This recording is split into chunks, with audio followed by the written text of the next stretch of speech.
The Internal Crimes Tribunal in Bangladesh has issued an arrest warrant against former Prime Minister Sheikh Hasina after she was given death sentence for crime against humanity. Bangladesh has since requested India to facilitate the return of Hasina, citing the India-Bangladesh Extradition Treaty, which was signed in 2013. India on Monday stated that the matter is purely legal and judicial, requiring formal engagement between the two governments. We have decided to inflict her with only one sentence, that is sentence of death.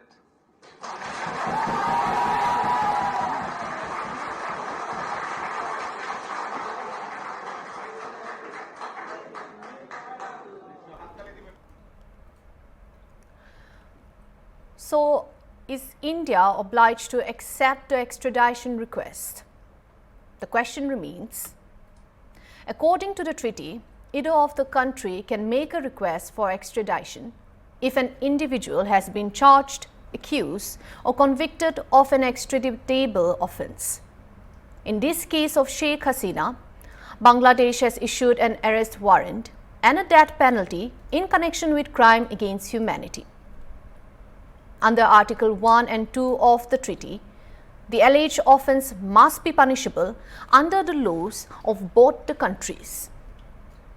However, crime against humanity is recognized under the Bangladeshi domestic law, but India interprets it differently in the context of international tribunals rather than domestic political events. This provides India a chance to argue that the charged offence does not fit the definition required for extradition under its own legal system. Now, the most significant clauses in this case comes under Article 6(1) and Article 8(3). Article 6(1) gives an exception where extradition may be refused if the alleged offence is considered an offence of a political character. Following the verdict by the ICT, Sheikh Hasina in the immediate statement said that this was a political vendetta. Now coming down to Article 8(3), which also stated that extradition can be denied if the request is not made in good faith or not in the interest of justice.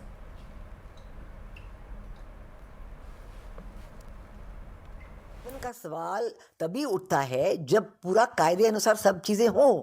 ये जो extradition treaty है भारत और बांग्लादेश के बीच, इस extradition treaty के तहत एक procedure होता है।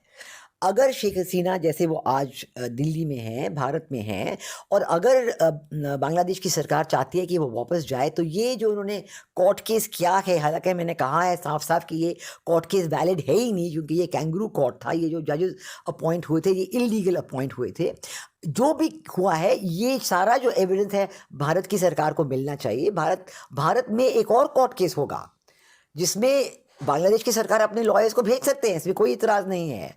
वो भेजें, यहाँ पे कोर्ट केस हो, फिर निर्णय होगा कि ये जो कोर्ट केस बांग्लादेश सरकार ने किया है इसके तहत शेख हसीना का वर्डिक्ट जो है ये वाजिब है कि नहीं, और इनको वापस भेज सकते हैं कि नहीं।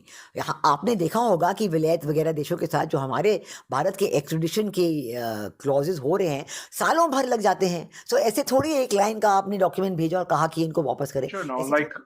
Does it have any bearing on her, because she is living in India, I believe in exile, and this entire trial happened in absentia. So any bearing, any legal bearing on us, on India also to hand her over? No, not yet. I mean, there has to be a formal, the Bangladesh government, which is interim government, and many regard it as unconstitutional. So whether they will now will file, extradition, request with the Indian government.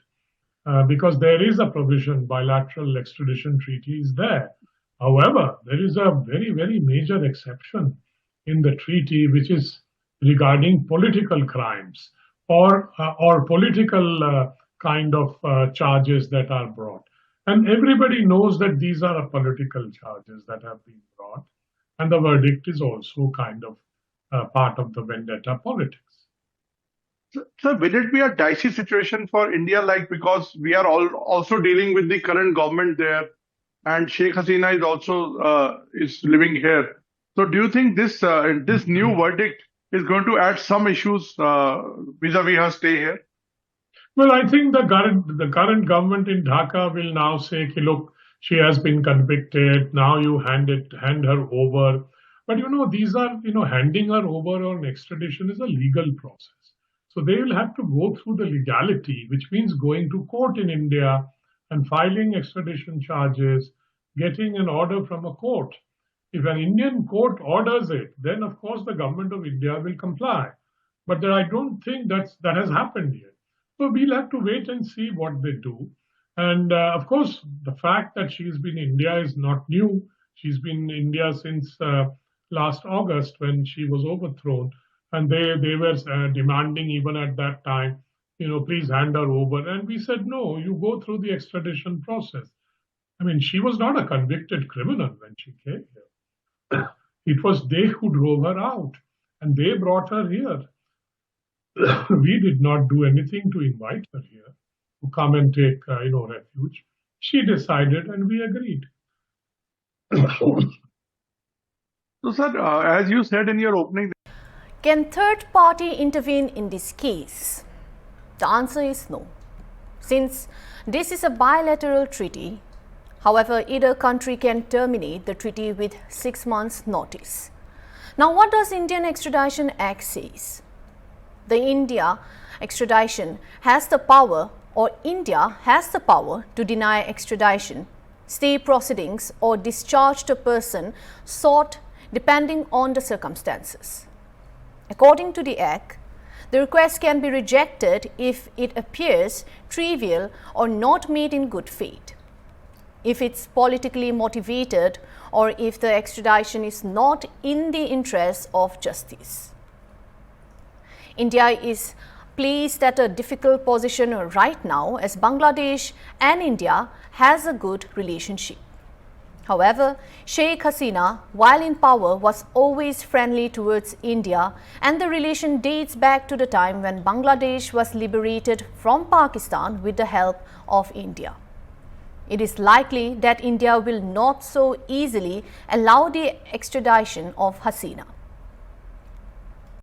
Said both domestically and abroad, I don't believe in the death penalty.